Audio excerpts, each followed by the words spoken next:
welcome. It's the weekend, but most importantly, we have 3 baseball games. Thanks to the rain out on Thursday, we have 3 baseball games. 3 is a good number because we normally do 3 legs in our MLB parlay, and in the playoffs, it's no exception here. So now with 3 games, we can do 1 game equals 1 leg, and we appreciate you hanging with us here. What we normally do is build a 3-leg baseline parlay, and then before we get out of here, when we're done, we supersize the ever-living shit out of this sucker, and that's what we plan on doing, to say the least. So let's head on over to BetMGM. Yeah, that offer is still alive and kicking over there as far as turning $10 into $200. I'll tell you how to do that in the NHL.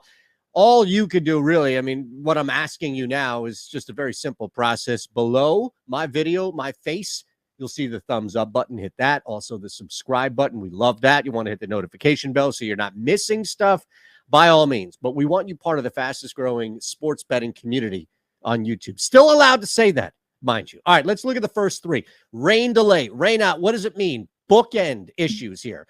Back end, you're going to see both of these guys, Shane Bieber and Nestor Cortes, probably on short rest if, in fact, this thing goes to 5.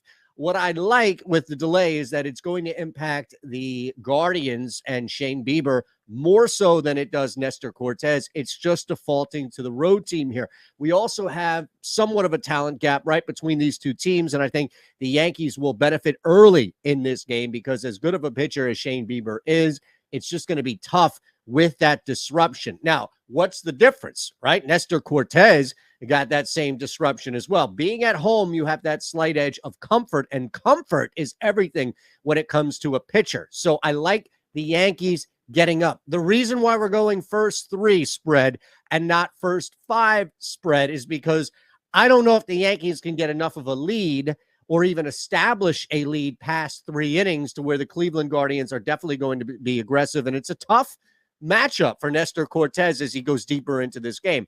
There's also this back-end thought of, well, what happens if, in fact, both teams are managing these 2 respective pitchers in Cortes and Bieber for the event that they will have to go back to them if a game 5 is necessary. Depending on how the game flow goes, keep that in the back of your mind. I like the Yankees to get out and get out early. First 3 innings, lay a half a run at plus 145.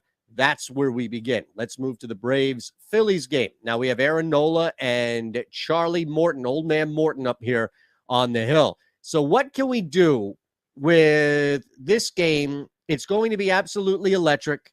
It's the first time in 11 years the Philadelphia Phillies have hosted a playoff game. Aaron Nola is on the mound, the quasi-ace behind Zach Wheeler. And he hasn't had an Aaron Nola-type year, but you have to remember there is something about coming back to certain cities, to certain fan bases, to certain ballparks that just elevate you. Elevate your feel, your comfort, but your energy, and ultimately your performance. Once again, this one I like the difference that the Phillies have, the advantage the Phillies have when it comes to pitching.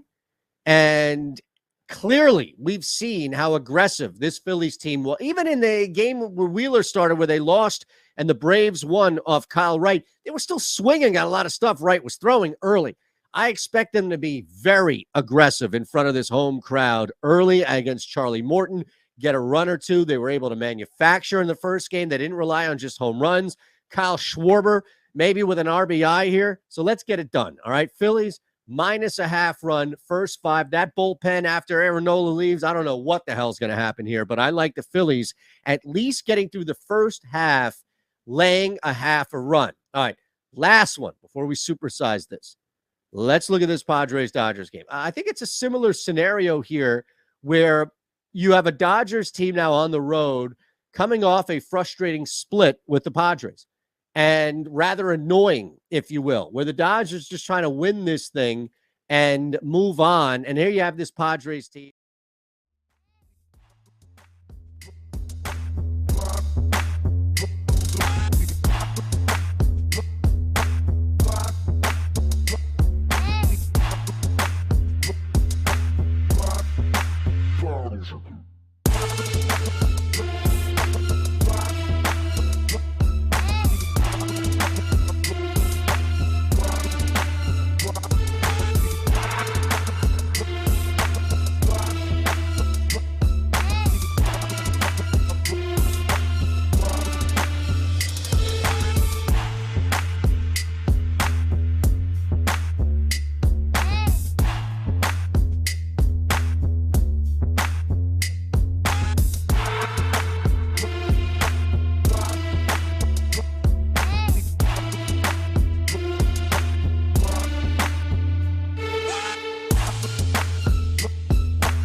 it's not lagging anymore.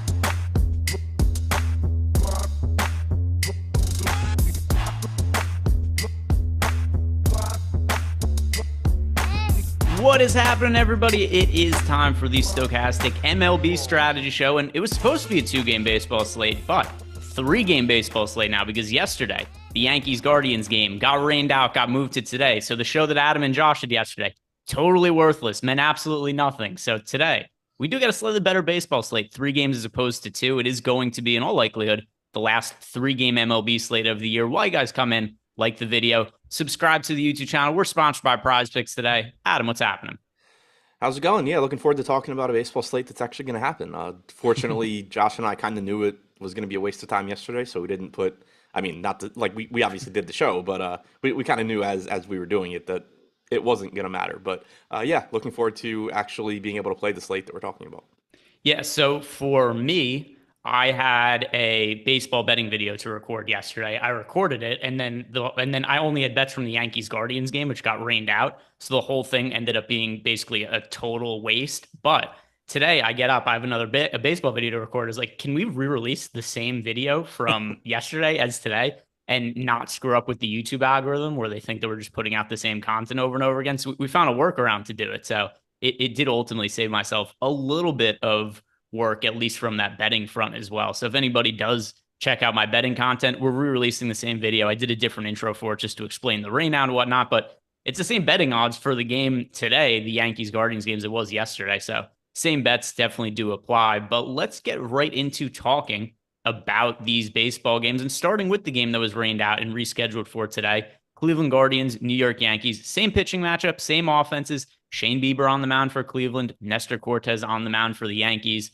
Starting with the pitching, what do you like from Bieber in this matchup against the Yankees? Yeah, so I mean, it's obviously a dangerous spot against New York, but you're also talking about a really good pitcher. 25% strikeout percentage, 2.98 xFIP for Bieber. I mean, it's still the 5th highest strikeout percentage on this slate, but that just speaks to playoff baseball in general. So right now, we don't have a top pitcher stool, or mine's not refreshing? I think it got screwed up because of the rain out. It needs to be rerun. Okay. Yeah, so it's going to matter where ownership's coming in on Bieber. Right now, he is projected for 52% ownership. 8,200, certainly a reasonable price tag. But no, wait, this is yesterday.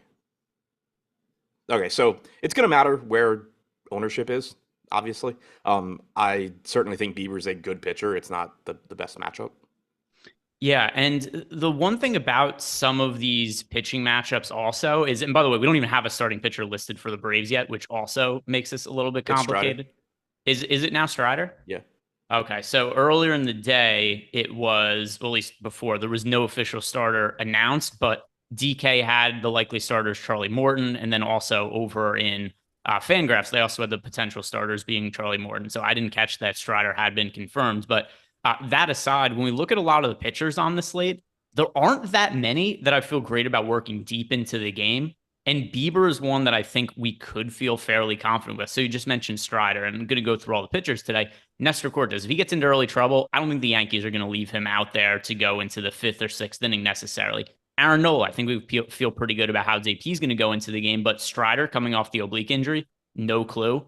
Blake Snell, I think that if he was to get in trouble early in that game, the Padres would have no issue having a quick hook with him. And the same with Gonsolin for the Dodgers. So I think there is something to be said for Shane Bieber that at least I feel better about him working into the later innings of this game than any other pitcher, which in itself gives him an advantage over other pitchers. Do you also think that's an angle that makes sense? Yeah, I think so. I mean, yes and no. Like all the pitchers going today, I think are good. Like I expect, like you said, Nola to certainly have a long leash. Spencer Strider, I don't expect to have that long of a leash since he is coming back from injury. Gonsolin, I don't think has that long of a leash because he's a Dodger. Snell probably has a relatively long leash. The issue is that he gets to the end of that leash very quickly because he throws so many pitches. So, yeah, I do overall agree with you that Bieber should. He's likely to be one of the guys that goes deepest into the game. Yeah, that's how I feel as well, especially because we just saw a playoff game where he pitched it by just his last playoff start last week against the Rays. They let him pitch into the 8th inning of that game. So there does seem to be a degree of confidence that Cleveland has in Shane Bieber that we don't necessarily could guarantee from some other starters. Like Nestor Cortes on the other side of the game, his numbers overall for the year are really solid. 2.7 expected ERA, 26.5% K rate, but he's going up against a Cleveland team that's very difficult to strike out. They put the ball in play a whole bunch. And if Cortes does get into trouble, I could see him coming out pretty early. So when it comes to Cortes as a pitching option, I don't think we could write any pitcher off entirely on this slate, but Nestor Cortes is going to be a lower priority pitching option for me than some of the other options. Yeah, I agree with you there. And one thing to point out, just for Sean V's misinformation in chat, he said Shane Bieber has not been good on 6+ days of rest. If you go to the baseball reference page and actually look at Shane Bieber's career on 6+ games of rest, 14 starts, and TOPS plus is the metric that they use on baseball reference. So it's an OPS split relative to like what the player is normally at. 6+ days of rest, he has been better than 5 days. He's been better than 4 days. So just putting that out there if you were going to use days of rest splits. For Cortes, he is a good pitcher. It is obviously a really difficult strikeout matchup against Cleveland. One thing I mentioned yesterday, and obviously it applies again today, is that I do sort of like the spot for Cortes because most of the guys that you're really concerned about on Cleveland are left-handed, and Cortes has been good against everybody, but really, really, really good against left-handed bats. 37.1% strikeout percentage, 106 expected ISO, 226 expected WOBA. Steven Kwan's left-handed, Josh Naylor's left-handed, Andres Jimenez is left-handed. Obviously, you'll get Ramirez hitting from the right side. Rosario and Gonzalez are both right-handed as well. But just the fact that you sort of can neutralize Kwan, Naylor, and Jimenez in that lineup, I think does make Cortes a little bit more appealing. Yeah, and then as far as the offenses go in this game, how do you feel about the Yankees going up against Shane Bieber, where it's the Yankees offense? We know it's one of the best offenses in baseball, but the matchup's fairly difficult against Shane Bieber. Now, basically every team has a difficult matchup today because the starting pitchers, Bieber, Cortes, Strider, Nola, Gonsolin, Blake Snell, all of the pitchers are good. That's kind of what happens at this point in the season. But the Yankees, how high priority of an offense can they be going up against Bieber? I mean, it's tough to say that they're really a priority going up against Bieber, but at the same time, every team has a good pitcher going today. Bieber hasn't really given up power this year. 137 expected ISO to righties, 145 to lefties. You have plenty of power in the Yankees lineup. A lot of it just is going to come down to where ownership plays out, because I think on these playoff slates in general, you have difficult matchups for everybody. So it's really just going to come down to I don't want to target Shane Bieber, but I don't really want to target any of these pitchers. So if you tell me the Yankees are going to be popular, I'll go somewhere else. If you tell me everybody else is going to shy away from Bieber, then I'll gladly take the high upside bats in the Yankees lineup. Yeah, totally makes sense. And then on the other side, the matchup for the Cleveland Guardians against Nestor Cortes. And I don't know about you, how bought in you are to Nestor Cortes. I think at this point, we just have to say, okay, he's clearly a very good pitcher. There was some good luck that went his way this year. His BABIP was extremely low. His strand rate was extremely low. So I tend to think that he's not going to ever be able to repeat as being a guy with a mid-twos ERA. And I still do look at the other pitchers on the slate. And once again, it's relative to the other pitchers. I think Cortes is one of the weaker pitchers we have relative to the other pitchers. But I guess part of it comes down to how much do you buy into the success that Nestor Cortes had this year, and how much do you like the Cleveland Guardians as a result of that? I buy into the extent, like you were saying, I think he's a good pitcher.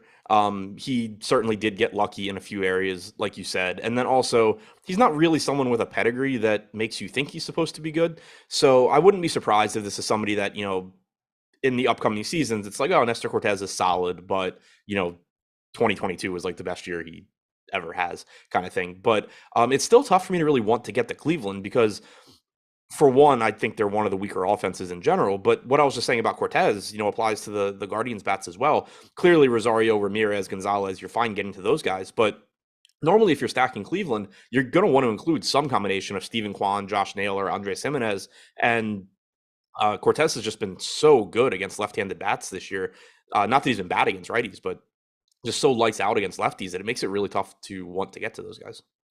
Yeah, I do think that does make some semblance of sense. The Guardians also, at least relative to the other teams on the slate, also have a somewhat weaker offense. But either way, Nestor Cortes, I think that he's probably a pitcher when I run lineups, I'll be getting to less of him than the other pitchers we have on the slate. And moving on to the next game of the pitchers we have, what are you expecting from Strider? Because I'm going to look on Twitter to see if there's anything definitive on pitch count of what we're expecting, but it's hard for me to think he's going to pitch deep into the game, isn't it? Yeah, I would think so. I mean, he was out for a while. I would think that if you can get, I don't know, 70, 80 pitches from him, they're probably going to be happy. I haven't seen an actual pitch count on him. Maybe we'll get information on that before the game, but for now, I'm assuming that you're going to get something in like the 4-inning range. Yeah, I was looking. I actually thought there was a chance that, because once again, this is news to me as well. Just as we were starting, Strider was announced as the pitcher. I thought there was a chance that Morton would piggyback him and would be the long reliever after Strider. That's actually not the case. Morton is going to be starting in game 4. So this isn't going to be a situation where Morton comes in the 4th or 5th inning or anything like that. Maybe it makes me feel a little bit better about how deep Strider could go into the game. But I do think we need a real definitive pitch count on Strider before determining how much we want to play him, because he could be anywhere from an opener to going 5 innings today, and obviously makes a big difference in how we would project him. And I just don't have a good feel for where he would be at right now. Yeah, same boat. I mean, he last pitched on September 18th, so you're talking about missing around the month. Yeah, hopefully we get some sort of information. I mean, obviously it's so much easier to like guess this stuff when you have rehab starts as opposed to bullpen sessions. When you know guys through bullpen sessions, like that's telling you he threw and pretty much nothing else. So I don't really know. My guess right now is like 4 to 5 innings. All right, let me look through. So on DK, he's priced at $6,500. So that's fairly cheap. He's the cheapest starter that we have on DK for this slate. Over on FanDuel, though, he's priced at $10,000. You can't play him at $10,000 on FanDuel, considering some of the pitch count concerns. But at $6,500, how many pitches / innings would he have to go? Keep him on, Strider being a tremendous strikeout pitcher, for him to be viable as an SP2 on DK. Like what pitch count number would he be looking at to be like, okay, I could consider Strider? I think at 6,500, if you tell me he's throwing 70 to 80 pitches, I'm happy. I mean, obviously the guy can rack up strikeouts. 6,500 is a good price tag. And then the other thing too is, I mean, you're talking about the postseason, so there's a decent chance that none of these pitchers have great starts. Like they all have tough matchups. And like you were saying before, there are also other pitchers on this slate that not necessarily are going to be on as short a leash as Strider maybe, but that might not have their manager's full confidence if they were to get in trouble in, say, the 4th or 5th inning. So I do think that at 6,500, Strider looks pretty good.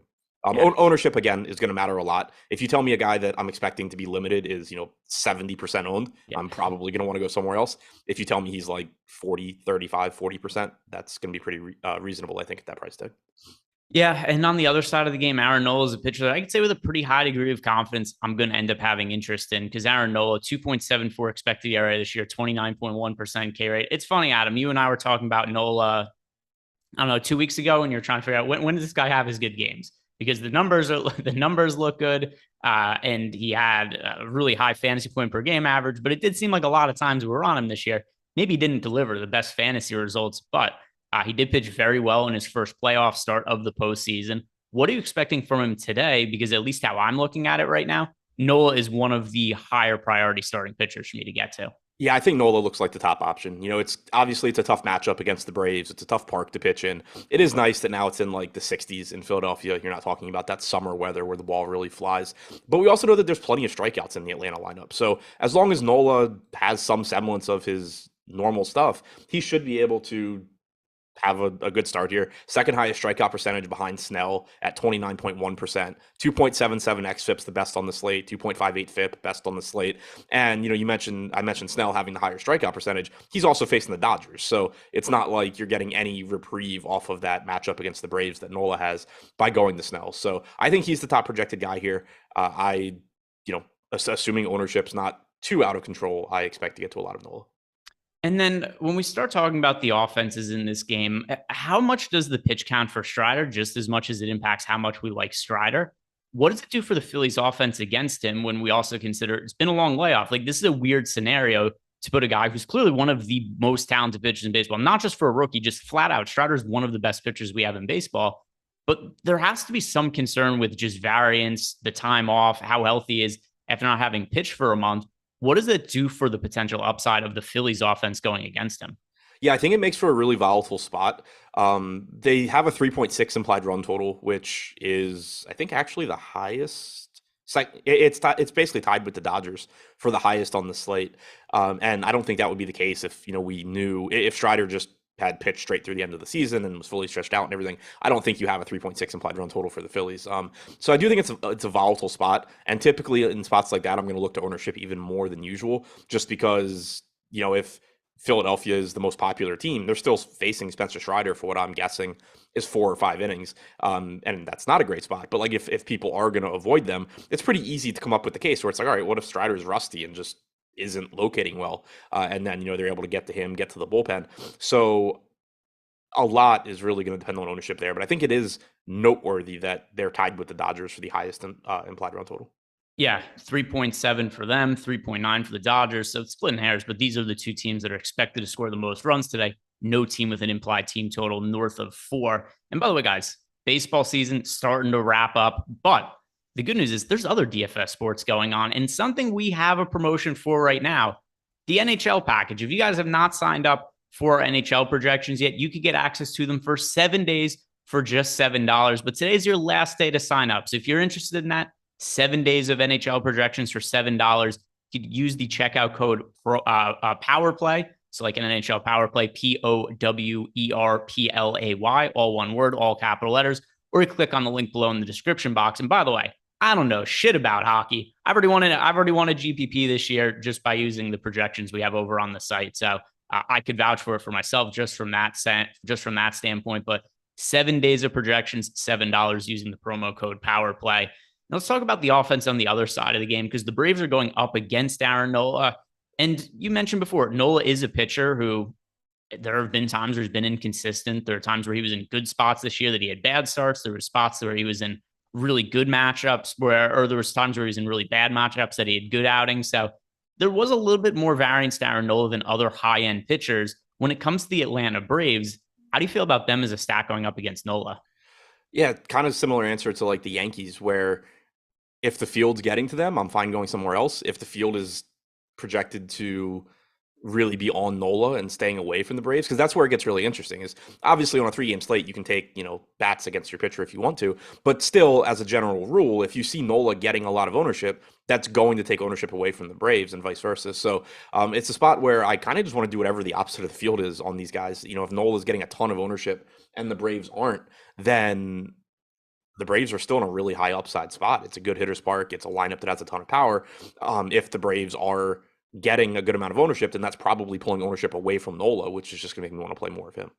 Yeah, and by the way, for anybody looking for the baseball projections, going to be updated soon. There's just some technical difficulties behind the scenes, but that's going to be up and running in just a few minutes. We'll have some updated MLB ownership projections and all that. It'll be up in plenty of time ahead of the slate actually starting at 1 o'clock.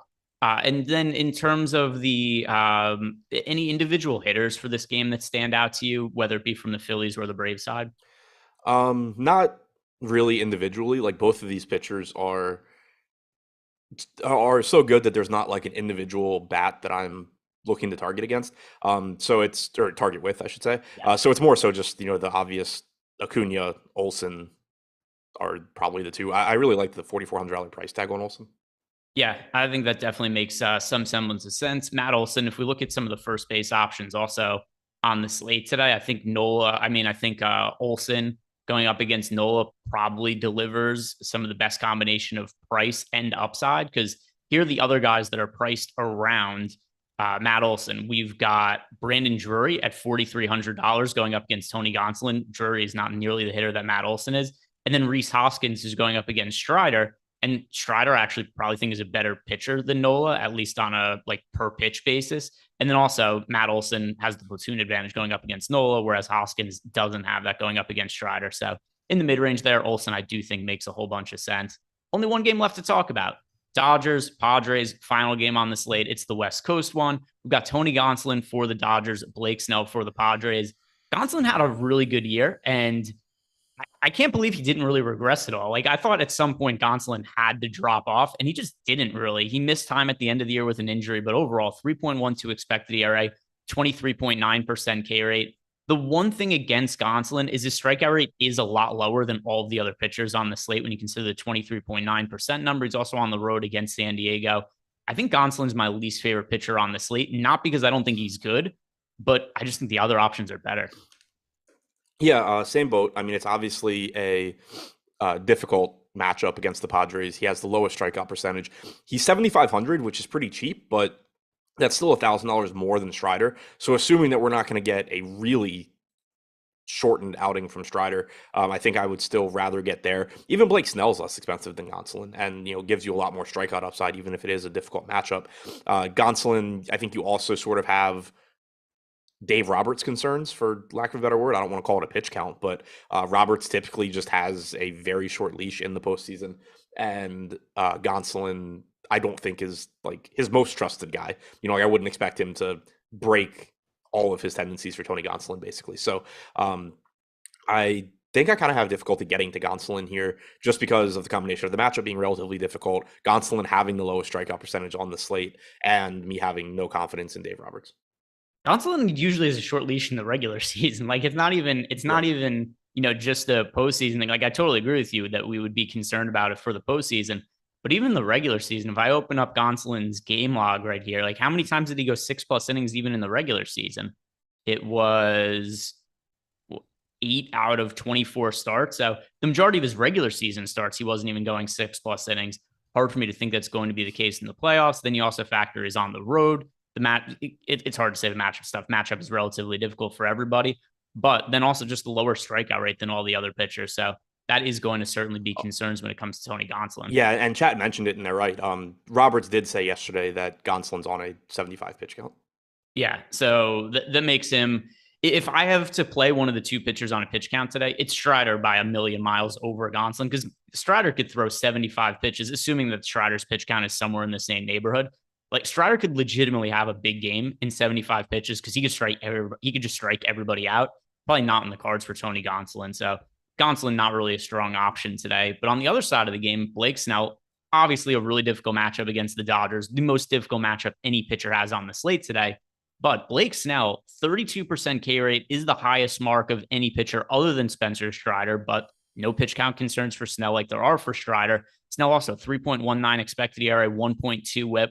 I kind of think people forgot about Blake Snell to an extent. Not to say that he hasn't been played at all in DFS this year, but just a couple of years ago when the Padres traded for him, the thought was that they were getting one of the best pitchers in baseball. He kind of was that guy again this year, and it doesn't really seem like he gets thought of that way, but Snell had a very good season. The strikeout rate for him was really high. I guess the question here, though, is how much does the matchup scare you off of Blake Snell? I mean, it terrifies me, but this is definitely another spot where I really just want to know what the ownership looks like. And it looks like we just got an update there. So right now we have Blake Snell. So we don't have Spencer Strider in the ownership projections, in the ownership projections right now. So it's going to throw things off a little bit. But right now we have Blake Snell projected for 37% ownership, 41% chance of being a top 2 pitcher. I'm willing to get to him at that ownership just because the upside's so high. The Dodgers really scare me as a matchup because not only are they just a really good offense, but they're the sort of offense that just like terrifies me with Blake Snell. You're just talking about a bunch of hitters that are difficult to strike out, really, really good hitters. They're going to be able to work counts, drive up Snell's pitch count, put themselves in favorable hitting counts where they can have success. It's a really scary matchup, but you're still talking about a pitcher that strikes out 1/3 of the batters that he faces at $6,900 and on a 3-game slate getting 30-something% ownership. The path to him being a tournament winning pitcher is not that difficult to envision, even though it is a really scary spot. So this is a spot where I like the Dodgers and I like Snell. There's a ton of upside for the Dodgers. There's a ton of upside for Snell. Yeah, and by the way, we do have the preliminary run of ownership projections here. The Dodgers are projected to be the most popular offense on the slate, which I guess shouldn't really surprise us because it's the Dodgers, 1, and then 2, their implied team total is really high. So if we are also going to see the Dodgers as the most popular team on the slate, there's reason to think there's leverage with Blake Snell going up against them. So I'm on the same page as you. I think both sides of this game make sense. And then especially in GPPs, if we're ultimately going to see Blake Snell coming in with like mid 30% ownership and the Dodgers being the most popular offense on the slate, makes sense to get to Snell. But on the other side, when it comes to the Dodgers, considering that we did just get them with projected ownership right around 21%, does that number make sense to you? Yeah, I think so. We have them with the highest top stack percentage. That makes a lot of sense to me. 21% ownership is completely reasonable there, I think. Again, it's such a volatile spot. Blake Snell is a very, very good pitcher. 3.21 xFIP, 2.8 FIP, 32% strikeout percentage. the margin for error is just so small against the Dodgers, though, and they have such good hitters in their lineup that I think the ownership makes sense. And again, I just kind of want to be overweight on both sides of this.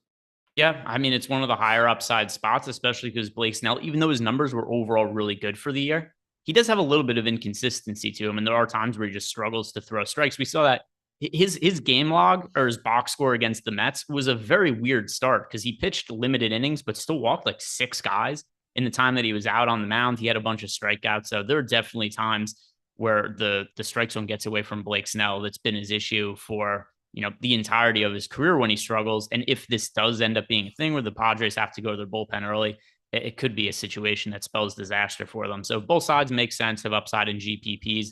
I actually wouldn't be surprised if by the time I build lineups, the Dodgers are my most rostered offense, and then Snell is my most leveraged pitcher.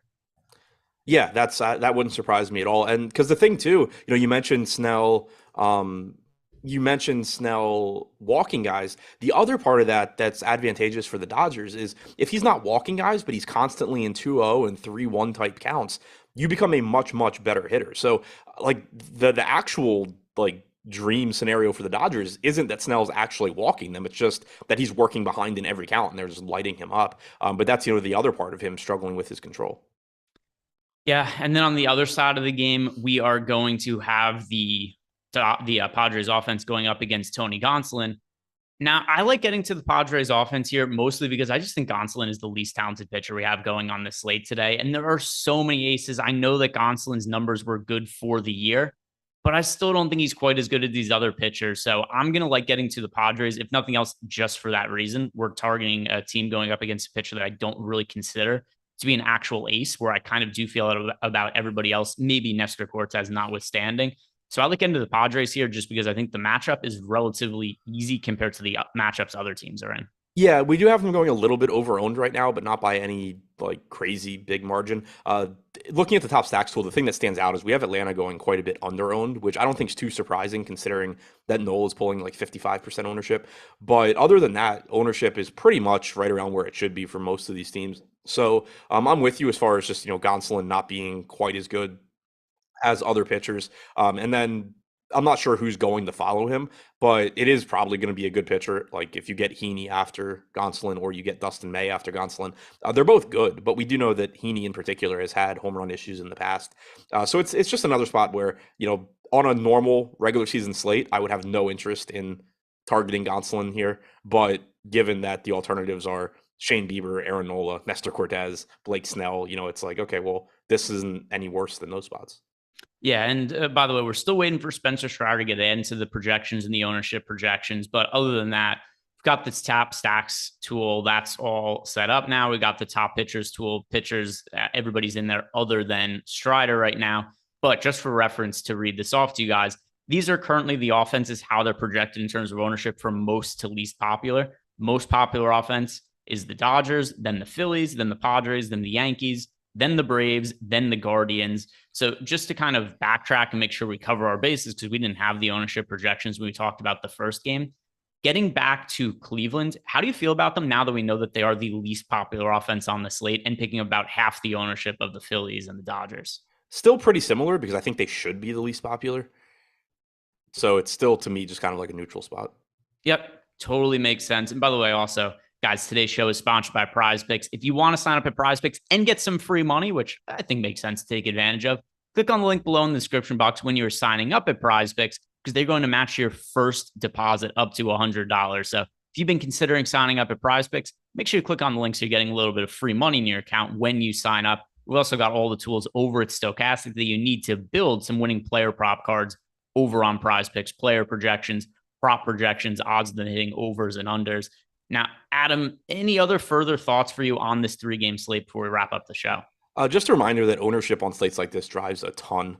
It's typically like the spots are so close when you're talking about 6 good pitchers and 6 good offenses that you're just typically going to be better off doing whatever the field isn't expected to do than actually trying to guess, oh, this guy's going to pitch bad today or this guy's going to do great. Like that's the case in general in baseball because there's so much volatility, but especially when everything projects so similarly. I think just playing, being different than the field makes a lot of sense. And then also, you keep in mind with it being a 3-game slate, one way to be different is roster construction and just being willing to play, Matt Olson against Aaron Nola or, Acuna against Aaron Nola.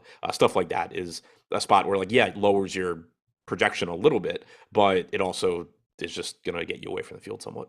All right. One final thing before we close out, because Eric Traub left us a super chat. He wants to know our favorite home run picks of the day. So let me pull up some of the projections that we have for some of the props today. But off the top of your head, Adam, do you have any specific home run picks you want to make today? And it could be either the player you think is most likely to homer or the player you think that has the most leverage as a hitter that could potentially homer. And like I said, I'm going to pull up our projections here and see who we have most likely projected to homer as well. So first, I want to start by saying this is off the record and unofficial and doesn't affect my perfect score at predicting home runs because it was asked and I didn't volunteer it. But I'll go with Matt Olson. Okay. Yeah. So for the people who do not know, Adam has given out one home run pick on a show. It ended up winning. And it was, I can't remember who the player was, but it was somebody. Yeah. Okay. So yeah, it was a play. And did he homer twice that game as well? I don't think he homered twice. I know he homered on the second pitch of his first at bat. Okay. Yeah. So either way, Adam has a perfect record with his home run picks, and he's not willing to risk that. He doesn't want to ever put that up for jeopardy. So as far as everything goes, Adam is perfect in terms of home run calls. So I think that we should honor that and allow Adam to continue to be perfect with home run predictions for the rest of his life. For me, I am going to go with, a couple of things. Number one, in our player prop model, the most plus EV home run pick of the day is Josh Bell. He's plus 850 to homer, and we have him with a 13% chance to homer. So 13% doesn't necessarily mean that he's very likely to homer, but more likely than what the prop odds suggest. And then in terms of the player we actually have projected as most likely to homer, should come as no surprise, that's Aaron Judge. We have him with a 22% chance to homer today. That is the highest mark of anybody on the slate. But I'll officially go with Josh Bell as my home run pick. He's a hitter who obviously came to the Padres as part of the Juan Soto trade and was a really nice add-in for them. Struggled at times with the Padres during the regular season, but he's had some big hits for them in the playoffs. Of course, the home run off Max Scherzer in the first game of the playoffs in that series. So Josh Bell, that's going to be relative to price point, the guy that I like to homer, and then most likely homer. That's almost always going to be Aaron Judge. Other than that, guys, thank you very much for watching. If you haven't done yet, like the video, subscribe to the YouTube channel, enjoy the baseball games today, and good luck.